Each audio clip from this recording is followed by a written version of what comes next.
मला अतिशय आनंद आहे की जे काही आंदोलन सुरू होतं, उपोषण सुरू होतं आणि चलो मुंबई सुरू होतं त्याला आज एक प्रकारे अतिशय चांगला मार्ग निघून आणि त्याची सांगता झालेली आहे।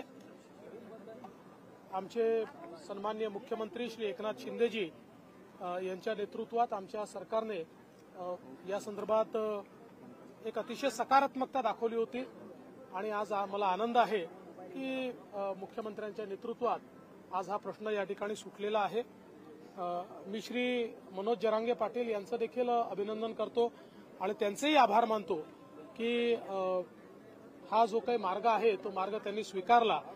कारण आम्ही सुरुवातीपासून हे सांगण्याचा प्रयत्न करत होतो की जो काही मार्ग आहे तो आपल्याला कायदेशीर काढावा लागेल, कायद्याच्या आत राहून काढावा लागेल, संविधानाच्या आत राहून काढावा लागेल आणि म्हणून सरसकट आपल्याला करता येणार नाही। मात्र ज्यांच्याकडे नोंदी आहेत त्यांच्या रक्तनात्यातल्या लोकांना आपल्याला ते देता येईल आणि त्या संदर्भात सर्वोच्च न्यायालयाचे देखील आदेश आहेत, त्या संदर्भात संविधानाची देखील तरतूद आहे आणि त्यामुळे अशा प्रकारचा मार्ग जर निघाला तर त्यातनं ज्या काही अडचणी आहेत त्या अडचणी आपल्याला दूर करता येतील आणि मला आनंद वाटतो की हा जो काही मार्ग आहे तो मार्ग सरकारने त्या ठिकाणी स्वीकारला आणि आंदोलक असलेले श्री मनोज जरांगे पाटील यांनी देखील स्वीकारला। यामुळे मराठा समाजाचा एक मोठा प्रश्न देखील सुटणार आहे आणि त्याचसोबत सगळ्यात महत्वाचं जे आहे की ओबीसी बांधवांच्या मनामध्ये जी भीती होती की कुठेतरी आमच्यावर अन्याय होईल का, तर ओबीसी बांधवांवर देखील कुठलाही अन्याय आम्ही यामध्ये होऊ दिलेला नाही।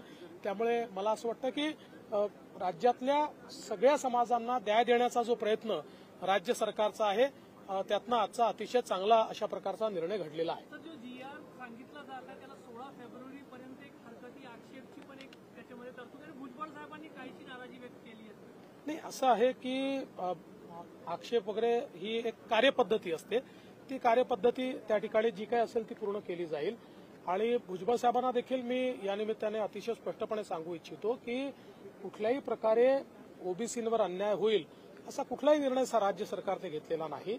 किंबहुना जी काही त्या ठिकाणी नोंदी असलेल्यांना प्रमाणपत्र मिळण्याकरता ज्या अडचणी येत होत्या त्या अडचणी आपण दूर केलेल्या आहेत। ज्यांच्या नोंदी नाहीत किंवा ज्यांच्याकडे कुठला पुरावा नाही अशा लोकांना देण्याच्या संदर्भातला निर्णय नाही आहे, तर ज्या लोकांचा खऱ्या अर्थानं कायदेशीरदृष्ट्या अधिकार होता पण त्यांना ते मिळत नव्हतं किंवा त्याच्यामध्ये खूप कार्यपद्धती क्लिष्ट होती किंवा कार्यपद्धती अशी होती की त्यांना ते मिळूच शकत नव्हतं, अशी कार्यपद्धती सोपी करून त्यांना मिळण्याचा रस्ता मोकळा केला आहे। त्यामुळे मला असं वाटतं की या सगळ्या गोष्टीचा अभ्यास केल्यानंतर भुजबळ साहेबांचं देखील या ठिकाणी समाधान होईल।